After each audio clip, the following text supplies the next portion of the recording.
Hey guys, what's up? Destiny coming at you with a second Monday mail here. Some people told me that I don't need to say Destiny coming at you. I really don't know if there's like a better way to introduce these videos. I mean, you can tell me if you think there is. I really don't care that much. um, anyway, I'll just get right into the questions. The first question comes from the second core, and his question is: co-optional podcast. How close are you to Total Biscuit personally? As in, can you just casually ask him if he wants you on the podcast? In his recent Q&A, he said that he's fine with people asking to come on the show because it feels like you're kind of distant from him lately. In regards to the last part of that question, I guess I'm kind of distant from him. I just haven't really done anything with StarCraft or Blizzard or anything, so I haven't really had a reason to be close to him. So I guess, yeah, I mean, we just haven't done anything. For the big part of the question, podcasts are. I don't know. It's kind of something that I've always been torn on. I like the idea of doing a podcast. I actually really like the idea of doing a podcast. I think I've always wanted to get into something, but I've always wanted to get into something a little bit away from just strictly gaming, talking about games or whatever. I'm really interested in American politics, a little bit of international politics for the little bit that I know. Anything having to do with science or philosophy. I don't know anything about philosophy, but discussing it is really interesting. And talking to people that know a lot about it is really interesting.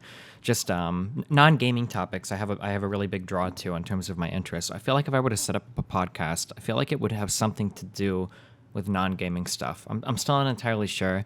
The podcast thing has always just been kind of floating out there, and I haven't really done much with it. But I mean... yeah, I don't know. It's just it would be a lot of work to set it up and to get the right guests. I don't know. One day, so soon, TM, in Blizzard time, I'm sure I'll get that podcast set up. In terms of jumping onto a podcast with somebody like Total Biscuit or JP or whatever, which I know is kind of more of what's being asked. I don't know how to say this without sounding like a pretentious dick or whatever, but like I feel like when I talk to people, I don't like to talk to people that I agree with. It's just not entertaining to me. Like when I draw people onto my stream to argue with them, like, debate me or whatever, the reason why I like arguing is because I feel like those conversations are worth a lot. It's more interesting to see another person's point of view, and I feel like it's more fruitful to a listener, although this is just secondary, because whatever. It's more interesting to hear two people disagree with each other and then hear them attempt to reconcile those differences. Like, that's interesting conversation to me. I really don't like jumping onto a podcast where everybody kind of has the same opinions and ideas, and you go from one topic to the next, you're like, yeah, this thing sucks, and everybody's like, yeah, this thing sucks. And you're like, well, this thing rocks. And he's like, yeah, this thing rocks. It's like, oh, okay. But it seems like if you disagree with people like really hardcore in a podcast, well, then everybody hates you, and then you kind of aren't invited back. I guess I'm kind of making that up a little bit. I haven't necessarily seen that happen firsthand, but I haven't really seen. But the reason why I believe that might be the way it is because I haven't really seen very many podcasts where all of the people talking are disagreeing with each other, like vehemently, like, and really arguing out two completely separate points. It's just not something that I see very often, and I would be scared to step into a show.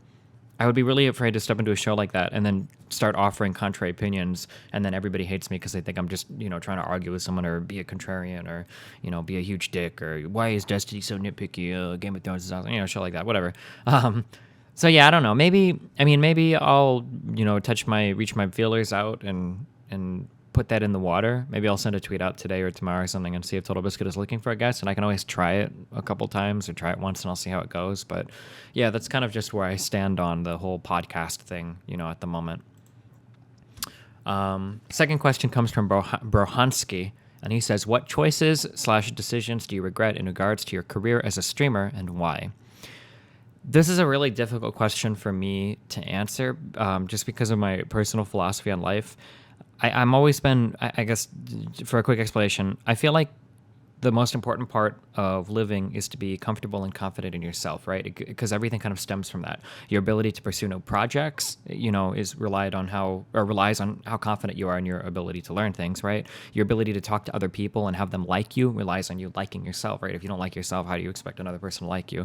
Your ability to leverage your strengths and to understand your weaknesses all come from having a good, well-rounded, three-dimensional view of yourself. Like, what are you good at? And you know you're good at it. What are you bad at? What do you need to compensate for, So with all of that being said, I feel like the person that you are is always a culmination of your previous experiences, right? That's not like a unique thought. I know that that's a pretty common line of thinking, but on that same kind of train of thought, I think that I obviously have made a lot of, mistakes. I don't really have to put that in quotes. I've made a lot of, mistakes and fucked up a lot of shit, but I've learned so much. I've learned so many awesome life lessons. And the person that I am today is so much different than the person I was even 3 years ago, which is, it's crazy to think that it's only half the time I guess I've been streaming now. But, I don't know. Like every time I look back and I look at a huge mistake I've made, like I can point out things that I've done that are probably bad. The shit talking that one chick and getting my dicks fucking leaked all over Twitter was a pretty objectively bad thing in every measure of the word. But I mean, you learn things, right? You learn that you should have your account security should probably be set up a little bit better. You learn that shit talking people can get back to you in ways that you would never imagine. You learn that different people that you talk to, you might know people that you don't even realize they know. There's like a lot of things. And now, every time I have an interaction, I kind of think like, should I really be shit talking this person? And if I do want to shit talk this person, who could possibly know in this group? Like, is that even a good idea? Like, there's just a lot of things come out of that. When I left Gigabyte, or well, I didn't leave Gigabyte. I was going to cast a tournament in StarCraft 2 a long time ago, and I ended up getting burned by Gigabyte because they didn't want me casting. And I put a pretty scathing message out in regards to, I think it was something like "fuck Gigabyte in the ass" or whatever. To be fair, at the time I hated their product as well. Although ever since the 1155 chipset came out, their boards have been good. But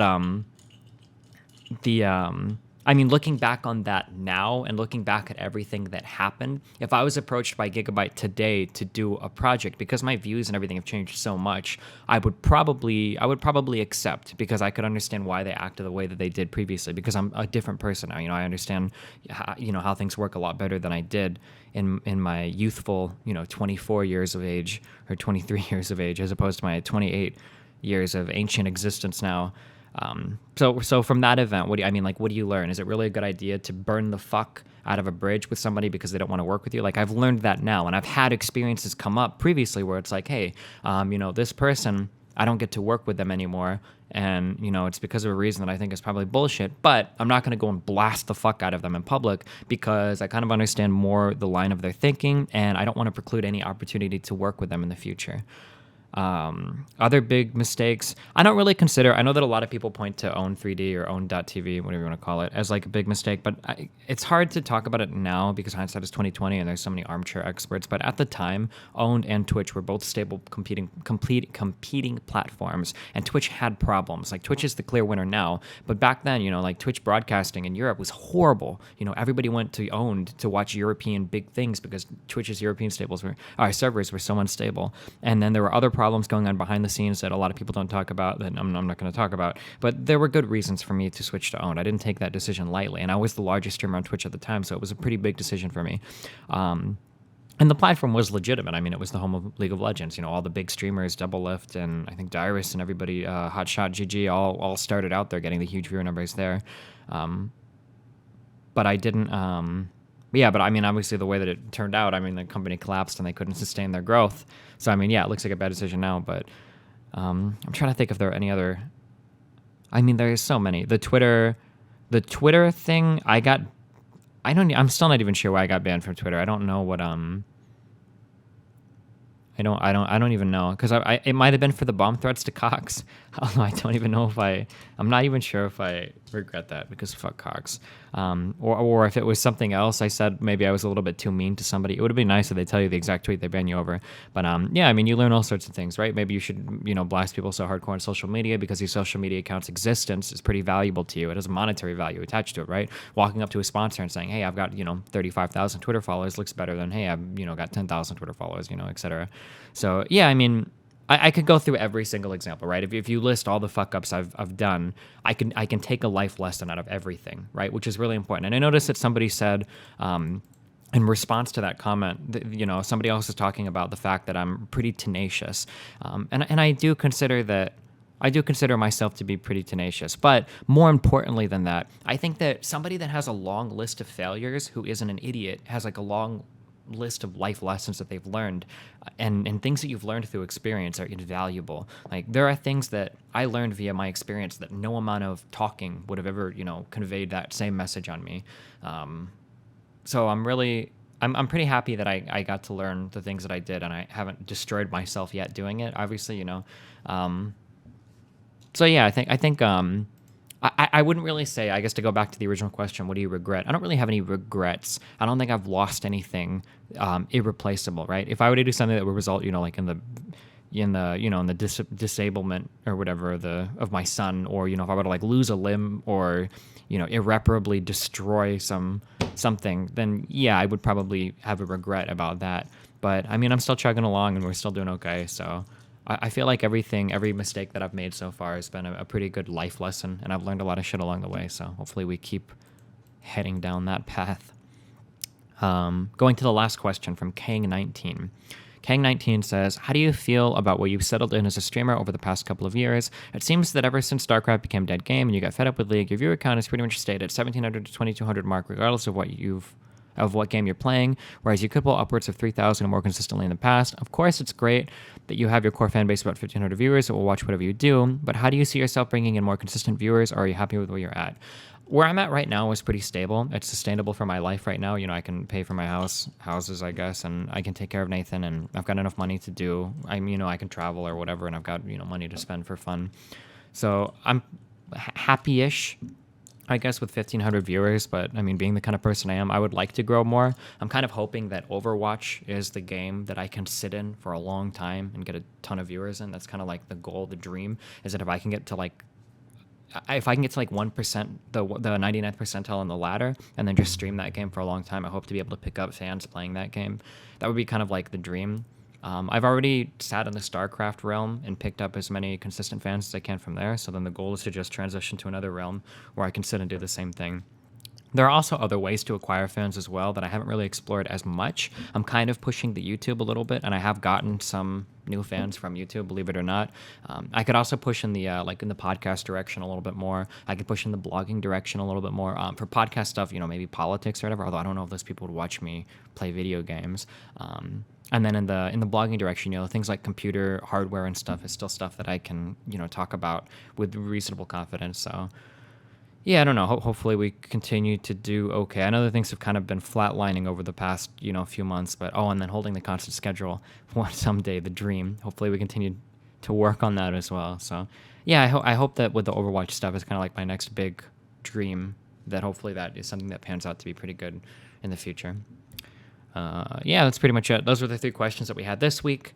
You can post the next question that you'd like answered. It'll be on the link in the description of the video at the bottom.